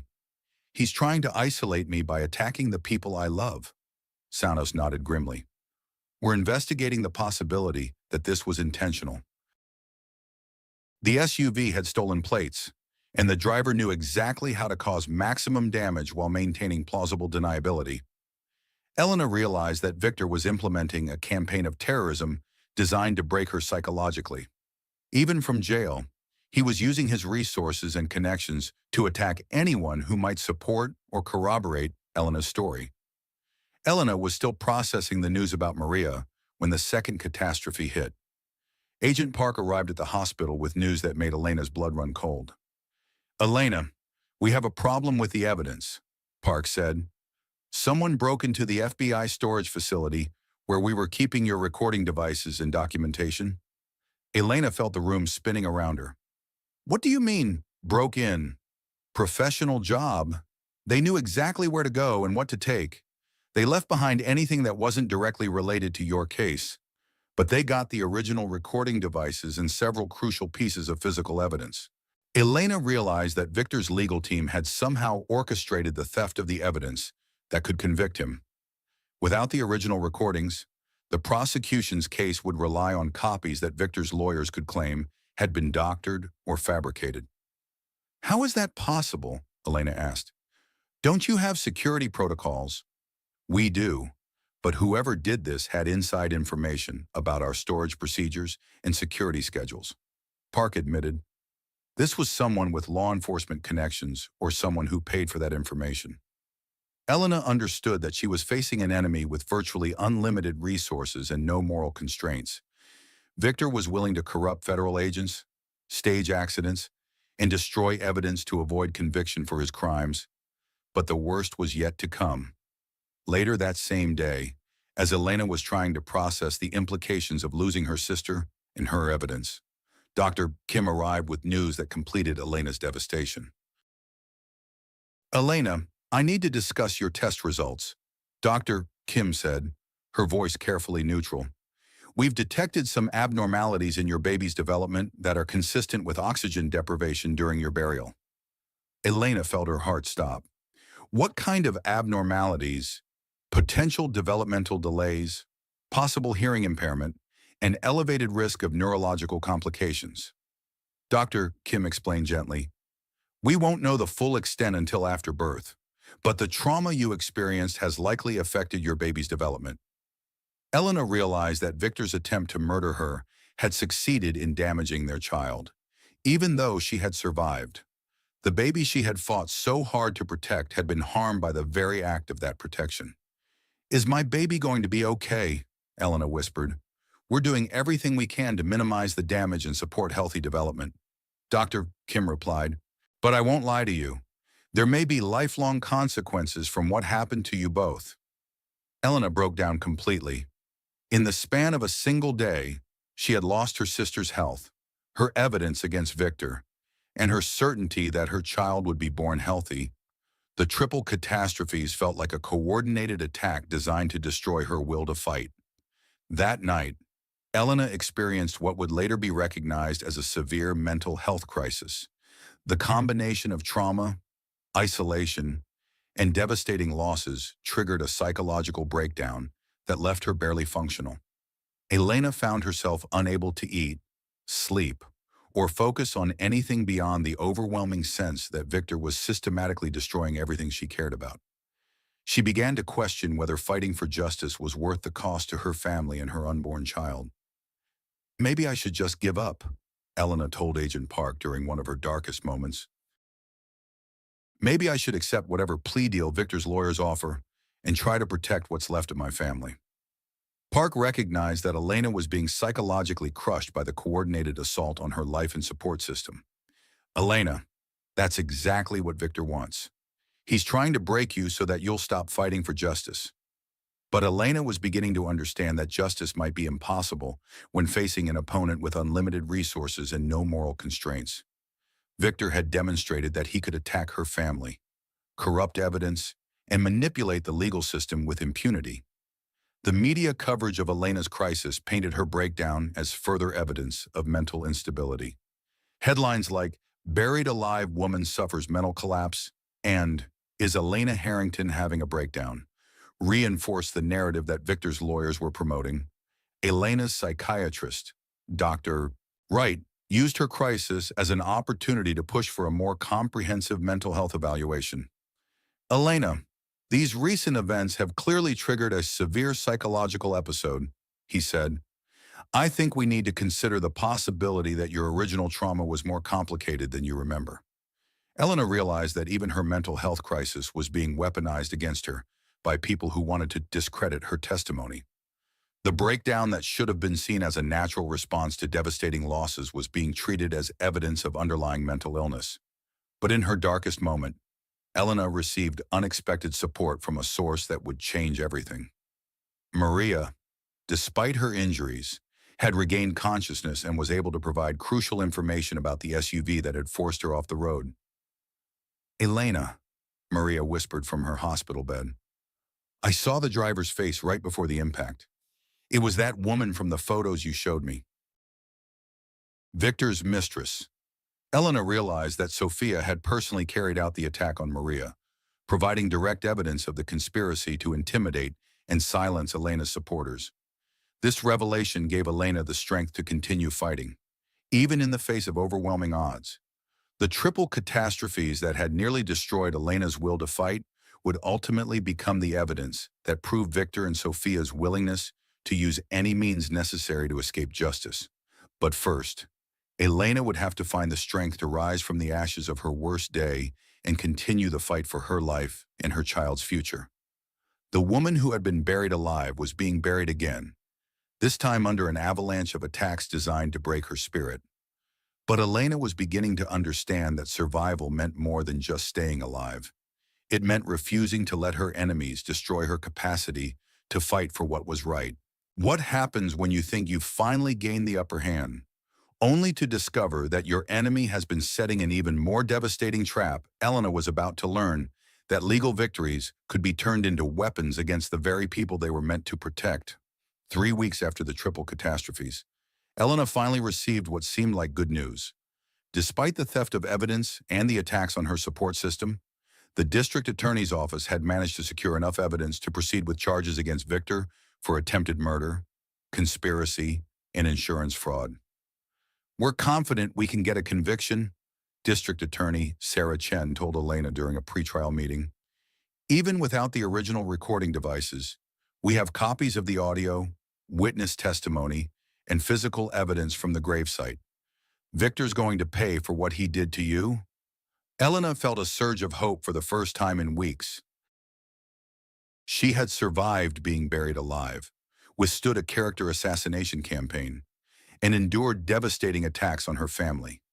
Now, finally, it seemed like justice might prevail. The preliminary hearing was scheduled for early December, and Elena spent weeks preparing her testimony with prosecutor Jennifer Walsh. Elena's story was compelling and detailed, and the evidence seemed overwhelming despite Victor's attempts to destroy it. "Elena, you're going to be a phenomenal witness," Walsh told her during one of their preparation sessions. "Your background as an investigative journalist gives you credibility, and your detailed documentation of Victor's crimes shows premeditation on his part." Elena began to feel cautiously optimistic about the outcome of the trial. The media coverage had started to shift as more evidence emerged about Victor's criminal activities and Sophia's role in the conspiracy. Public opinion was slowly turning back in Elena's favor. The preliminary hearing arrived in December, and Elena felt stronger than she had in months. Her pregnancy was progressing well despite the earlier complications, and Maria was recovering from her injuries. For the first time since being buried alive, Elena felt like she might actually win this fight. Judge Patricia Morrison presided over the hearing, and Elena was impressed by her no-nonsense approach to managing the proceedings. Judge Morrison had a reputation for being tough on domestic violence cases and unsympathetic to defendants who tried to manipulate the system. "Mr. Harrington," Judge Morrison said as she reviewed the charges, "you are accused of attempting to murder your pregnant wife for financial gain. How do you plead?" Victor, dressed in an expensive suit and flanked by his legal team, spoke in a clear voice. "Not guilty, Your Honor. My wife is suffering from a severe mental illness that has caused her to fabricate these accusations." Elena expected this response, but she was confident that the evidence would speak for itself. Prosecutor Walsh had prepared a compelling presentation that included audio recordings, witness testimony, and expert analysis of the burial site.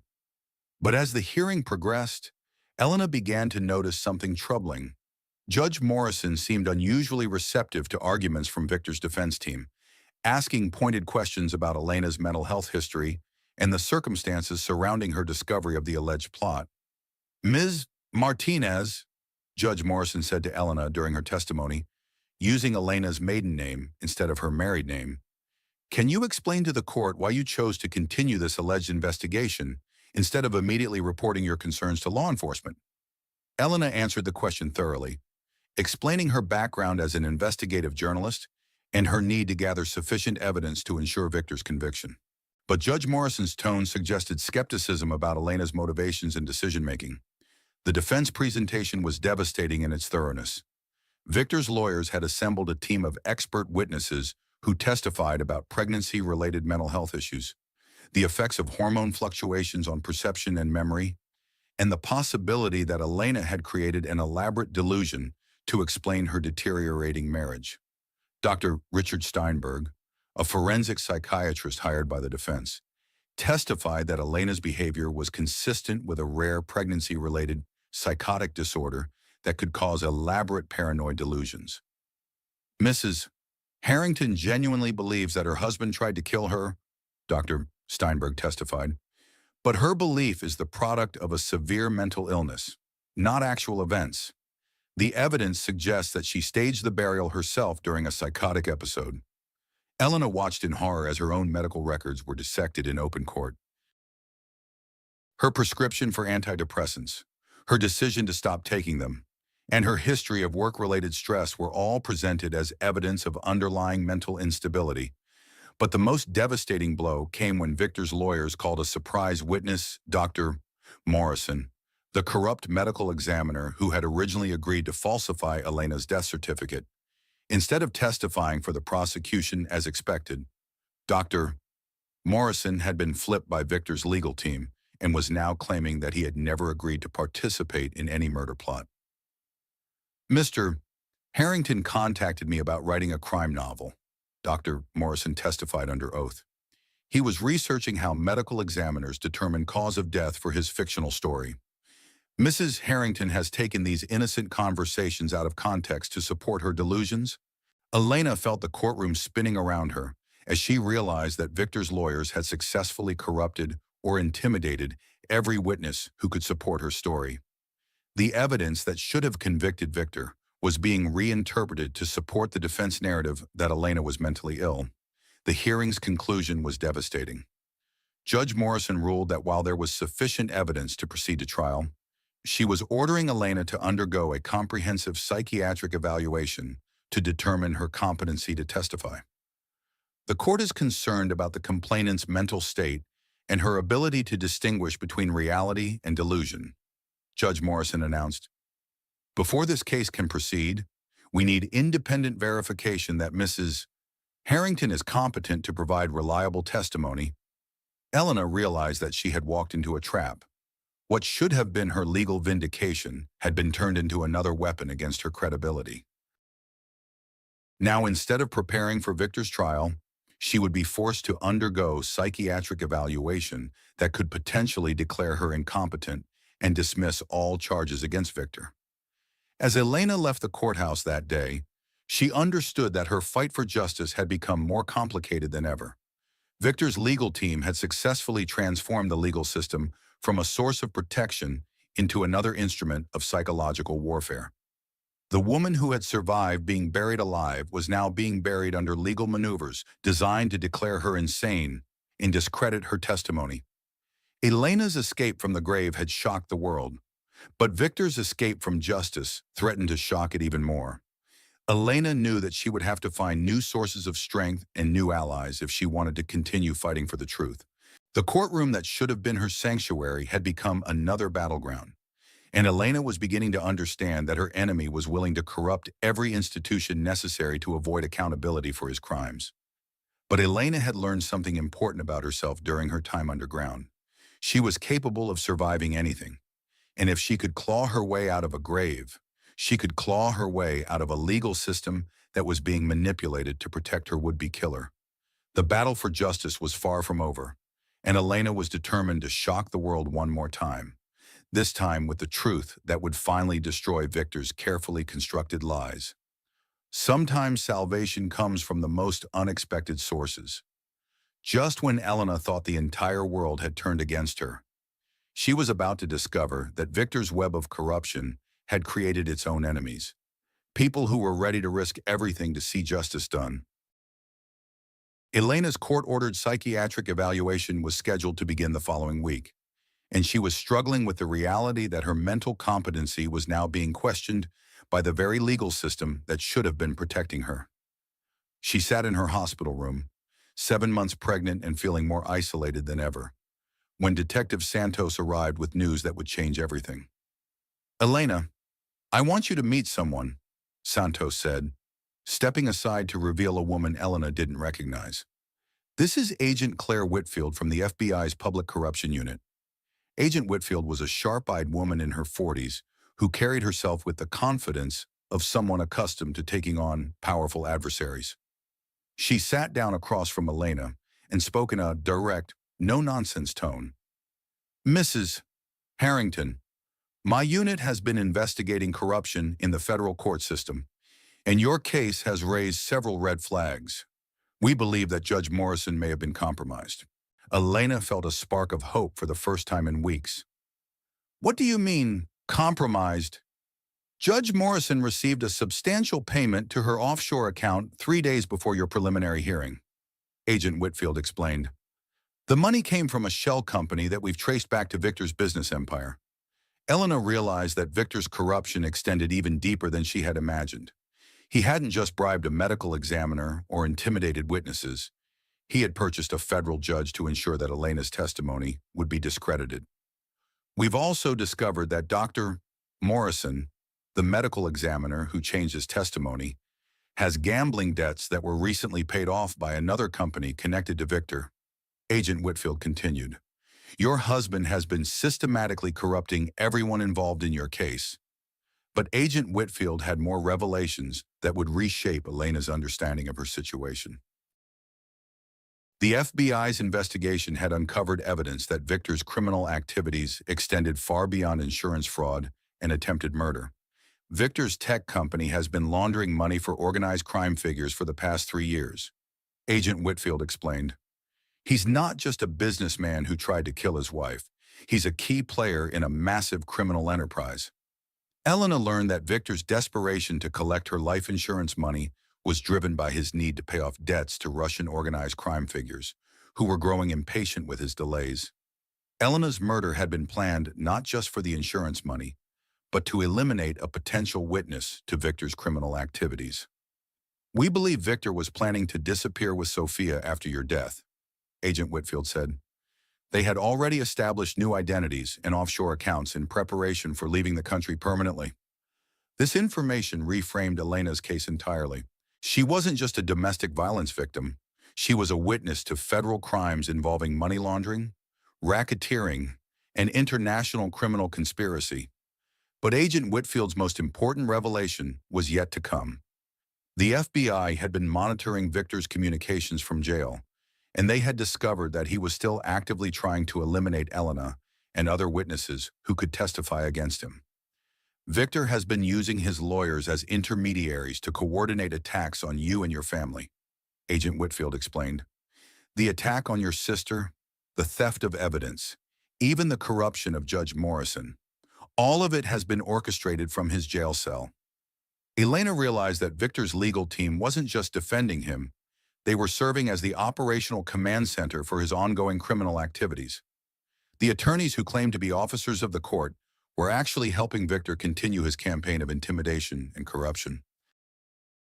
Agent Whitfield revealed that the FBI had been building a federal case against Victor that would supersede the state charges and provide much stronger protection for Elena and other witnesses. "We're preparing RICO charges against Victor and his entire organization," Agent Whitfield said.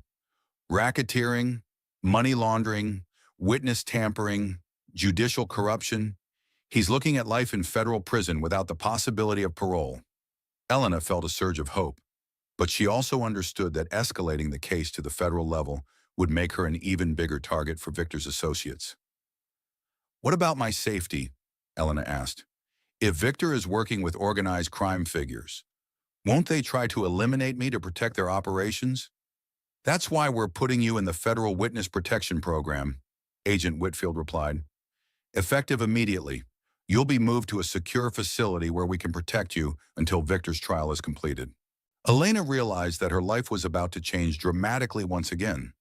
She would be separated from her remaining family and friends, hidden away in a federal safe house while preparing to testify against one of the most dangerous criminal organizations the FBI had ever investigated. But Agent Whitfield had one more surprise that would give Elena the ally she needed most. The FBI had been contacted by an investigative journalist named David Chen, who had been researching Victor's criminal activities independently and had uncovered evidence that corroborated everything Elena had discovered. Chen has been investigating Victor for a book about corporate crime and organized crime infiltration of legitimate businesses, Agent Whitfield explained. "He's willing to testify about his findings and help us build the case against Victor." Elena met with David Chen that same day and was amazed by the thoroughness of his research. Chen had documented Victor's money laundering activities, his connections to organized crime figures, and his pattern of intimidating or eliminating anyone who threatened to expose his crimes. "Elena, your case is the key to bringing down an entire criminal network," Chen told her. "Victor's not just a killer, he's a central figure in a conspiracy that extends across multiple states and involves dozens of co-conspirators." Chen had also discovered something that gave Elena hope for her psychiatric evaluation. He had found evidence that the defense team's expert witness, Dr. Steinberg, had been paid to provide false testimony in other cases involving domestic violence. Dr. Steinberg has a history of testifying that domestic violence victims are mentally ill when he's paid enough money. Chen explained, "We can destroy his credibility and show that his testimony about your mental state is part of Victor's corruption campaign." Elena realized that she was no longer fighting alone against Victor's vast resources and connections. The FBI, a respected investigative journalist, and a growing network of federal investigators were now working to expose the truth about Victor's crimes. But Elena also understood that the stakes had been raised dramatically. She was no longer just fighting for justice in a domestic violence case. She was helping to bring down a criminal organization that would stop at nothing to protect itself. As Elena prepared to enter witness protection, she thought about how far she had come from the woman who had been buried alive in the woods. That terrified pregnant woman had become a federal witness whose testimony would help expose corruption at the highest levels of society. Elena's allies were finally emerging from the shadows, but her enemies were about to reveal themselves as more dangerous than she had ever imagined. The woman who had shocked the world by escaping from her grave was about to help shock it again by exposing the criminal conspiracy that had nearly succeeded in burying her forever. What happens when you realize that your attempted murder was just one small part of a criminal conspiracy that reaches into the highest levels of society? Elena was about to discover that the rabbit hole of Victor's corruption went deeper than anyone had imagined. Elena's first week in federal witness protection was spent in a secure facility outside Washington, D.C., where FBI investigators debriefed her about every aspect of her relationship with Victor. What they discovered during these sessions would reshape the entire investigation and reveal the true scope of Victor's criminal activities. "Elena, I need you to think carefully about Victor's business associates over the past few years," Agent Whitfield said during one of their sessions. "Anyone who visited your home, anyone he spoke about with unusual frequency, anyone who seemed to make him nervous." As Elena recounted her memories, a pattern began to emerge that she hadn't recognized while living through it. Victor's behavior changes hadn't been gradual. They had coincided with specific business relationships and financial pressures that Elena was only now beginning to understand. "There was a man named Dmitry Volkov who started visiting our home about 2 years ago," Elena remembered. "Victor always introduced him as a potential investor, but something about him made me uncomfortable. He had this way of looking at me that felt like he was evaluating me as a potential threat." Agent Whitfield's expression grew grave as Elena described Volkov. "Elena, Dmitry Volkov is one of the FBI's most wanted fugitives. He's a Russian organized crime leader who specializes in money laundering and elimination of witnesses. If he was visiting your home regularly, you were in much more danger than we initially realized." Elena learned that Victor's tech company had been serving as a front for Volkov's money laundering operations, processing millions of dollars in illegal funds through fake transactions and shell companies. Victor hadn't just been stealing money, he had been helping one of the world's most dangerous criminals hide the proceeds of human trafficking, drug smuggling, and arms dealing. "This explains why Victor was so desperate to kill you," Agent Whitfield said. "You weren't just a witness to insurance fraud. You were a potential witness to federal crimes that could have brought down Volkov's entire operation." Elena's investigation took on new urgency as the FBI realized that she possessed knowledge that could help them build cases against dozens of criminals beyond Victor and Sophia. Every dinner party, every business meeting, every conversation she had overheard might contain evidence of criminal conspiracy. But Elena's deeper involvement in the federal investigation also revealed new threats to her safety. The FBI's monitoring of organized crime communications had picked up chatter about eliminating the journalist's wife, evidence that Volkov's organization was actively planning to murder Elena to prevent her testimony. "Elena, we need to move you to an even more secure location," Agent Whitfield said after briefing Elena about the threats. "Volkov has resources that go far beyond what Victor could access. We're talking about professional assassins who specialize in eliminating federal witnesses." Elena was transferred to a maximum security federal facility that felt more like a prison than a safe house. She was allowed no contact with her family, no access to outside communication, and constant supervision by armed federal marshals. The isolation was psychological torture, but Elena understood that it was necessary to keep her alive. During her time in isolation, Elena worked with FBI investigators to reconstruct every detail of Victor's criminal activities that she had witnessed over the past 3 years. The information she provided helped the FBI understand how Volkov's organization had infiltrated legitimate businesses across the United States. Elena, your testimony is going to help us dismantle one of the largest criminal organizations we've ever investigated, Agent Whitfield told her during one of their sessions. But that also means that you'll need federal protection for the rest of your life. These people don't forget, and they don't forgive. Elena realized that her decision to survive Victor's murder attempt had condemned her to a life of permanent hiding. She would never be able to return to her old life, her old career, or her old relationships.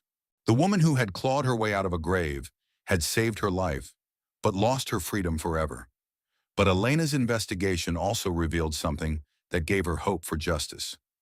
David Chen's independent research had uncovered evidence that Victor's criminal activities extended back much further than anyone had realized. Victor hadn't just become corrupt recently.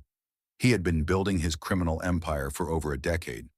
Elena, we found evidence that Victor may have been involved in the deaths of at least 3 other people who threatened to expose his activities.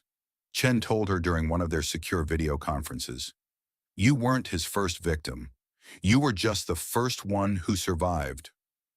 Elena learned about Sarah Martinez, a former business partner who had died in a suspicious car accident after threatening to expose Victor's financial irregularities. There was Jennifer Walsh, an accountant who had discovered Victor's money laundering and had died from an apparent drug overdose, despite having no history of drug use. And there was Michael Torres, a journalist who had been investigating Victor's business practices and had disappeared while researching a story about organized crime infiltration of tech companies. Victor's been eliminating threats to his operation for years, Chen explained. The FBI just never connected the deaths because they were spread across different jurisdictions and made to look like accidents or suicides. Elena realized that she had survived not just an attempted murder, but an encounter with a serial killer who had been operating with impunity for years.